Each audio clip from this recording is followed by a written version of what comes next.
friends, and welcome back to my channel. In today's video, we are going to be discussing a more personal as well as more serious topic, depression. That's just the topic of today's video. But as someone who does not struggle from depression, this is going to be a video basically talking about like healthy ways to better understand your loved ones who are dealing with this mental illness. And I know that there are tons of other mental illnesses that fall under the umbrella, you know, and I just want to basically say at the beginning of this, I am talking about depression in this. I mean, I'll go here and there talking about anxiety as well, stuff that my partner personally deals with, but he does not struggle with suicidal thoughts. He doesn't struggle with PTSD, and there's definitely a bunch of other things that your partner could be dealing with. So basically, this is going to be a video about my personal experience as well as his personal experience. In a bit, we're gonna have Finley come in and talk about basically how he likes to receive love when he's in a bad state. And I just wanted to say as well, I got like a lot of commentary on Twitter just being like, don't do this, Megan, it's a bad idea to make this video. Like, you don't know what you're talking about. And I'm like, man, I'm just learning. Like, aren't we all just learning? And I think it's good and proper to just document my experience being in a relationship where I am learning from this person so much on how to like protect my energy and how to love him fully and just all of the things. So we're gonna be talking about all of the things. I basically got a tweet being like, you should just love them unconditionally. I also struggle with mental health, and I would think that my loved ones can just cope and be there. That's all the advice there is, just a different perspective. And I understand your perspective, but being an empath myself, I really take in other people's energy to the point where I like internalize it, and just a lot of bad things can come from that when you're dealing with somebody who has depression, because you don't want to just internalize all of those feelings and then make their situation worse. And that's why I think this is an important video. And a lot of people like myself get into relationships, whether they be romantic or not. You know, this can be helpful advice for your sister, your mom, your dad, your friend, all of the things. I think I was just pretty naive when it comes to stuff like this, and I've just learned a lot. And also I've learned a lot from you guys by opening up about this online and being like, hey, just need some advice on how to properly go about this, like what helps you guys when you're in these situations. And I got floods of messages, just hundreds of messages of people reaching out, whether it be sharing personal stories via Instagram or just replying back to my tweets in mentions and stuff and giving me helpful advice and tips. So I made a list of all of the things that I think would help. So I hope this offers you both some support and helps you out in some ways so you can just properly show up for your loved ones and be there for them. So the first and most important thing that you need to understand is you can't fix it. Not just you know, that's a lot to take on. One, and it's just not possible. You know, it's not an overnight fix. Depression can wax and wane. Sometimes they have great days, sometimes they have bad weeks, and it can last for, you know, multiple days. So it's really, really important for you to just be patient with their healing process and however that might come for them. The second most important thing is communication. And that's just important in all relationships in general, but specifically with people who have mental health issues. You need to ask them personally what works for you. You know, what do you need from me? Because I can, you know, probably assume 500 things that I could do for you, but unless you tell me what you need, how am I really gonna know? And I was talking to Finley about this the other day, actually, when I was discussing this video topic just as like a sprouting idea in my head. And I was like, I think that depression is almost like a spectrum in a way, where people need different things, they deal with it different ways, and there's just some people who are all the way down here and they need a lot of love and a lot of, you know, nurture and care, and there's some people who are all the way over here and are like, just leave me alone in my own space, and that's that. There's just a lot of different ways that people can be loved, so you just gotta ask. And upon asking, I would hope that everybody does this, just have a real commitment to understanding and education. You need to read up on it, you know, just understand that this isn't, like I said, just gonna change up overnight. overnight. It's a chemical imbalance in their brain. It's not just like, oh, they're sad today, you know? Maybe I should say X, X, and X and they'll be better. You just really need to learn about it and fully understand to be able to show up for them. This next tip is key for me, being an empath and taking in all other people's energy. Healthy boundaries, folks. I really have to do this in protecting my own energy, basically so I don't end up in bed with him. It's very easy for me to get to the point where I try to comfort him and then I just make myself so much more sad because I can't be the one thing that will provide him enough joy to get up and get going. Do you know what I mean? Like, if you get into bed with them and you're holding them, some people really love to accept love like that, but in my situation with Finley, that's just not really what he needs. He doesn't need me to be like just hanging out with him in his room while he just sulks, you know? So for me, it's important to set that boundary of, okay, you are having a bad day. I acknowledge that. I see that. You know I'm here if you need to talk, and I love you, and I'm gonna go do my shit. Distraction is a great thing for people on the other side who have a loved one who's dealing with something like this. Like, just go out and garden, go out and see a friend, go get your mind off of things, you know? Don't internalize it and take everything to heart and blame yourself. It's so destructive. It really just keeps you guys in a place of stagnancy of, okay, we're being sad today. Finley and I personally think like the best thing you can do for your partner is go out and thrive, and they'll see that and be like, yes, they're going after it today, they're getting it. And maybe at some point I will muster up the courage to go out there and join them, rather than, okay, we're doing this, you know, let's go to sleep or something. You know what I mean? All right, so that also coincides with giving them space, not getting all up in their space, being like, do you need a hug? I need to give you things and just pour all of my energy into you right now because you need all of the healing. You know, it's also important to just care about yourself, you know, give a fuck about yourself as well, because pouring all of your energy into one person can backfire at some points. It's important to be there for them, but it's also important to watch yourself. Watch your own back, man. I hope I'm not repeating myself too often in this. There's a lot of points that kind of coincide with each other. All right, this is a really important lesson that somebody told me.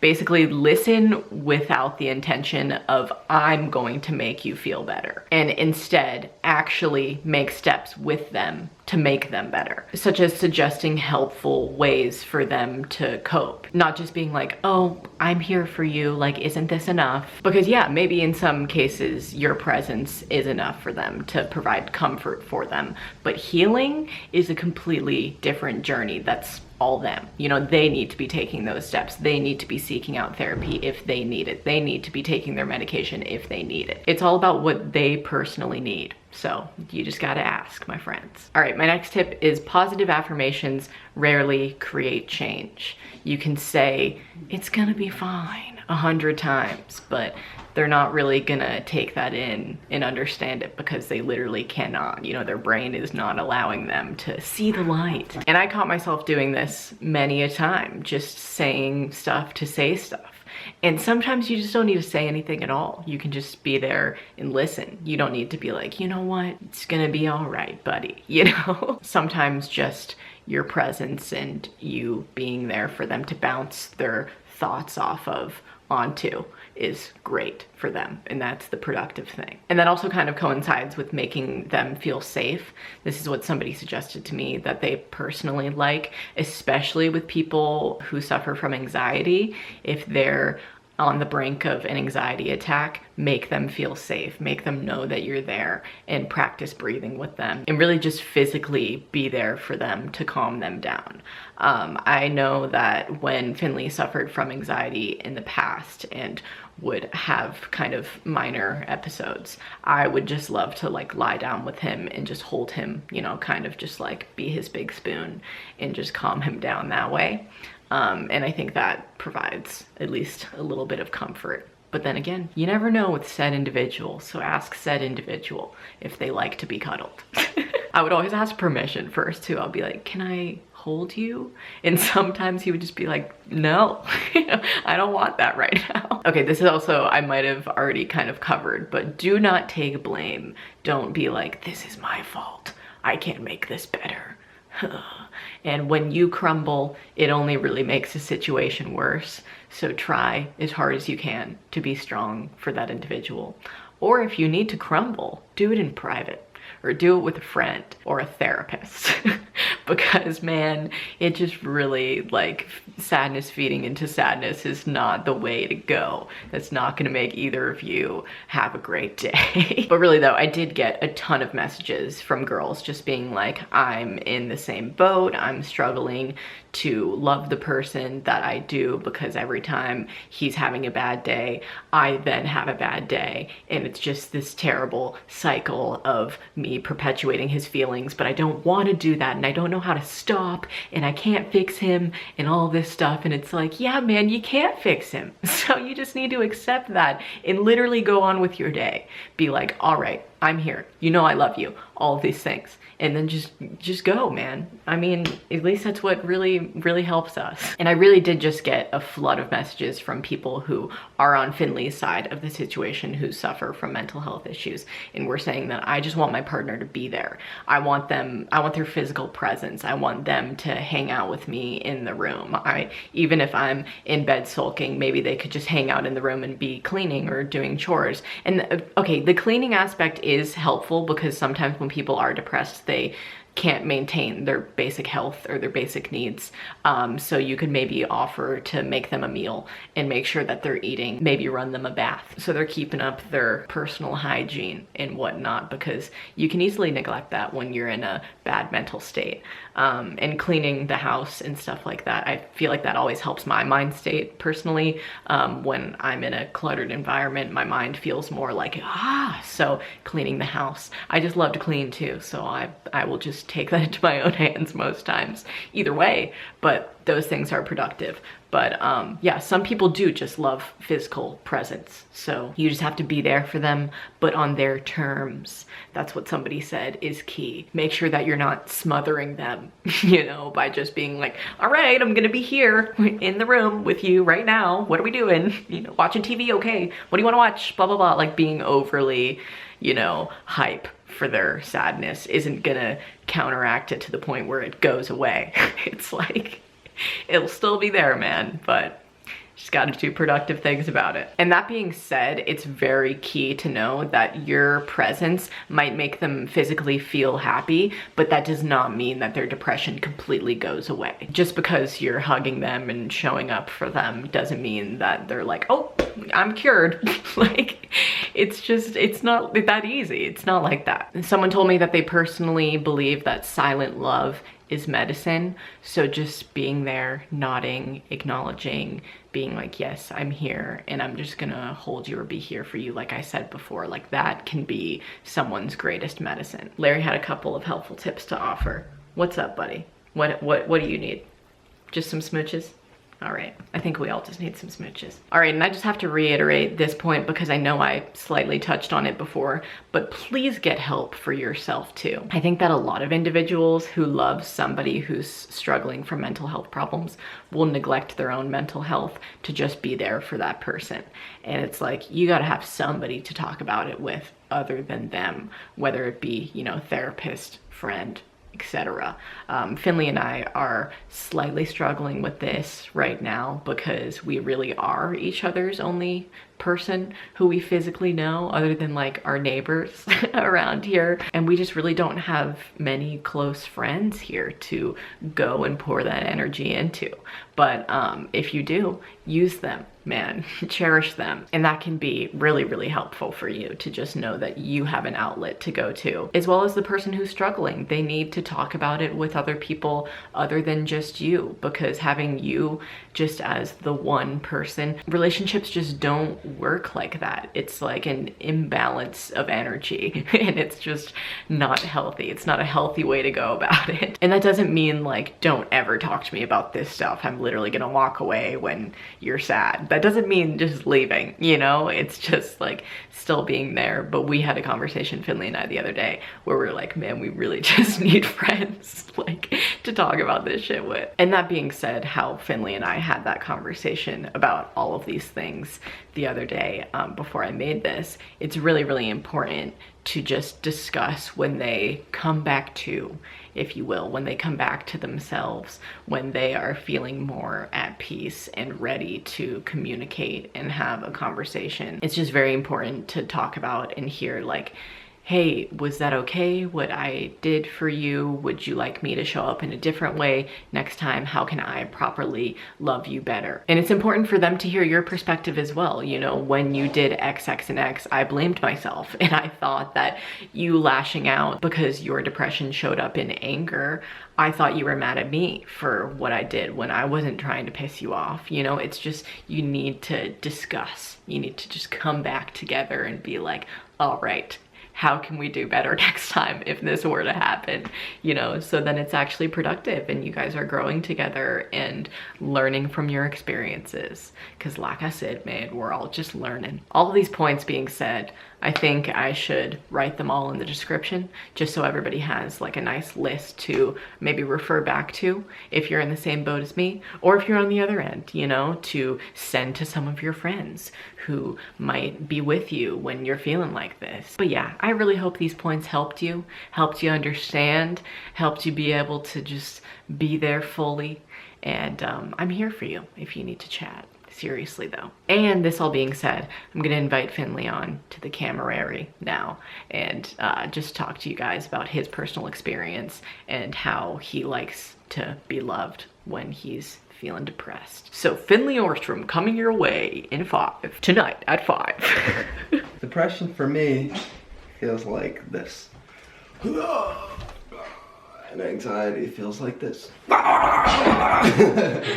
What is the question I'm supposed to be answering? The question is, how do you like to receive love when you're feeling depressed? I guess when I feel bad, it's kind of like an irrational experience a lot of the time. Most of the time, there's not a really strong reason for me to be upset. Something that I think is productive that you told me the other day when we were talking about this is you were like, I would hope that my loved ones would love themselves enough to really just recognize when I'm in a situation like that and just can be like, all right, man, like, gonna leave you alone, you know?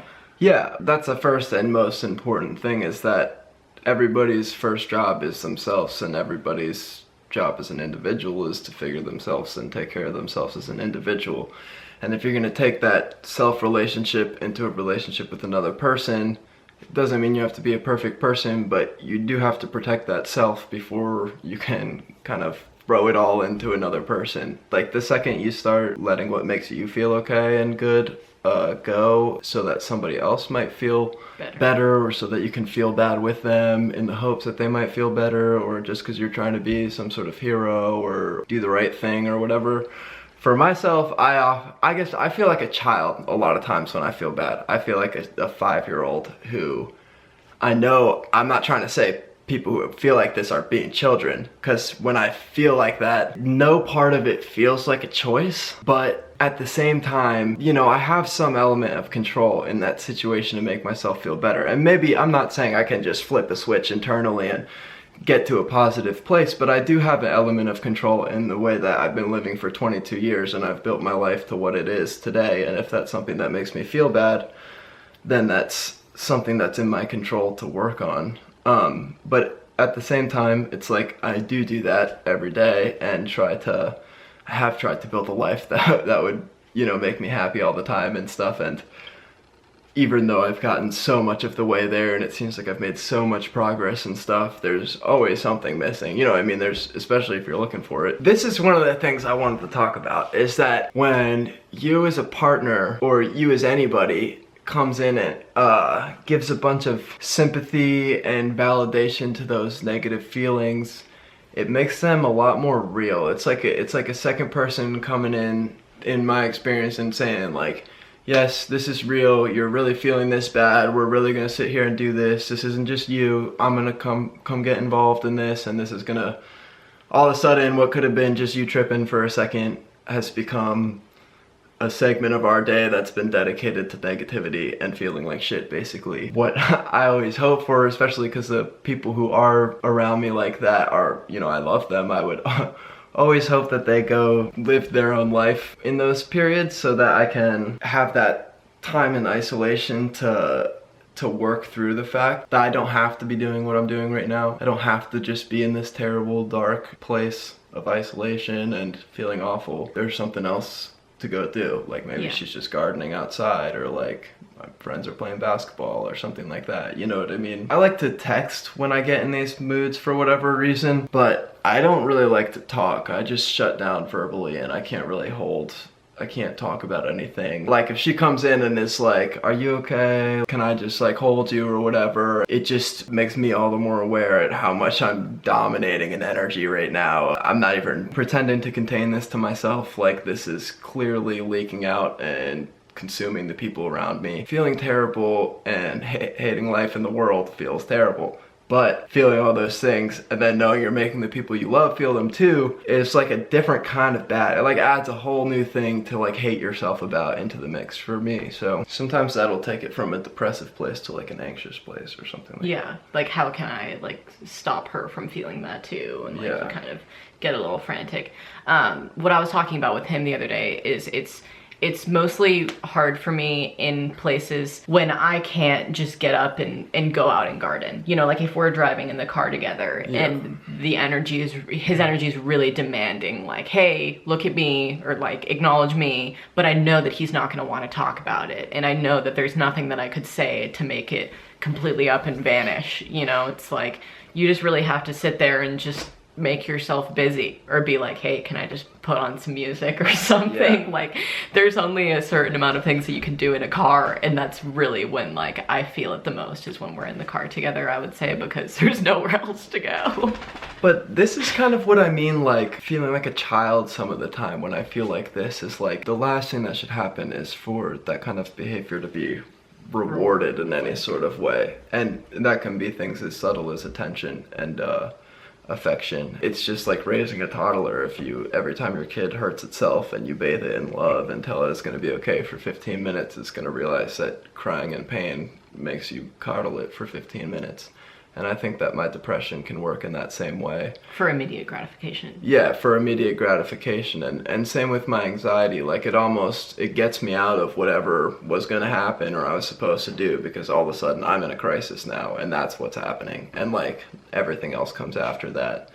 But that's not a successful mentality. That's not a happy or healthy mentality. And that's not gonna get me anything I want or anywhere I want, you know what I mean? So the fact of the matter is that's entirely my responsibility. It's not the people around me to be like, Finley's doing his thing again, let's make sure we don't reward this and yada yada yada. The first and foremost thing is that if I'm acting like that, just fuck me off and go do your own thing and like live life and be happy. You know what I mean? Like if I keep trying to bring you down to my level so that I can get that sort of attention and coddling that I was looking for, like leave for the weekend. You know what I mean? Like give me the opposite of that. That's how I feel. I'm saying this like I know it in the moment, but it never feels like I'm looking for attention when I feel that. But in hindsight, I'm like, I wonder if my mind is kind of trying to trick me a little bit. I notice myself doing those things, not thinking I want this or this is what I'm looking for, but I do notice myself like, I just come in, I make a scene, I dominate the room with the negative energy. It's like, what the fuck, where'd that come from? I'll like storm upstairs, go be sulky up there, which is basically like, you know, without saying the words, come upstairs and like coddle me. In all honesty and reality, the opposite is what I'm thinking in my head, is like, I just need space and just like, I cannot handle things right now. But I don't say that, so what does she assume? The obvious thing anybody would assume, you know what I mean? And this video is really like, I'm putting it out there so people will stop just making assumptions about what to do in the situation, just going and doing them. Because like the main thing is just having communication with your partner on like, if you do X, X, and X, what can I do for you? You know, and just how can I show up? Yeah, so like it would be good to have your own respective conversations. But this all being said too, I think it's really important, and I forgot to say this before Finley came in, I think it's really important when you guys do have good days to really be grateful for them and like, you know, cherish them. And I like to document them. I also make little like memory books for us to look back on our like pleasant memories that we've cherished together. What are we gonna do? Look back at photos of ourselves in bed being like, we were really sad today. I mean, there actually is a couple of things in the memory book being like, this wasn't that great of a day, but X, X, and X made it good. You know, like. Well, I think that on the flip side of that, it can be people's tendency to somehow take a few good days every month and then somehow mock it up to be a good, fun, loving relationship. Yeah. When in reality, you feel like shit. Yeah, I mean, I'm not saying like you know make what your I mean? Stupid reality something like it's that's just definitely fabricated. like a balance and something you have to figure out, because like and it's going to be different for every person what they can handle and stuff like that. But because like it's like I know I put you through hell sometimes, but it's like I don't think either of us even question whether it's like, do we have a happy relationship? Yeah, for sure. But even though there's definitely unhappy days and stuff like that, but it's really not like something that borders on a place where I think either of us ever are like, am I getting as much as I'm putting into this out of this, you know what I mean? But like if you're asking yourself that question a lot, it's probably because you need to be asking yourself that question a lot, you know? Well, somebody actually, when I said that I wanted to make this video, was like, that makes it seem like it's a chore for you to love them. I'm not trying to make it seem like it's like, oh, this is just the worst thing in the whole world to deal with somebody like this. I'm saying you need to completely figure out ways to be productive about their mental health and your mental health, you know? Like you can't just be like... Figure out first how to protect your own, and then second, how to be productive about theirs if you can be and still protect your own. Like that's... All this whole conversation comes after you looking out for yourself first. Like anything I'm saying about she should be doing this to me or thinking about me in these ways, that's all if she has the space to be thinking about that in the first place. You know what I mean? But if she just doesn't, then she shouldn't be, because then that's going to start crippling her ability to do her own thing. You know what I mean? Word. I'm really happy you said that. Well, man, I think that was really just all the things that I wanted to say in this. Thank you so much for coming on and sharing your perspective with this stinky dog. I'm sorry for taking so long to get my thoughts together. Maybe it's okay. And sometimes it takes a little time. I hope you can edit it so that I sound like I actually was saying something for the first 5 minutes. This has been Finley's... Fuck. Wrap it up. Okay, this was a long one, but I hope you guys enjoyed this video and got something out of it, and have some helpful tips to go about your loving relationships.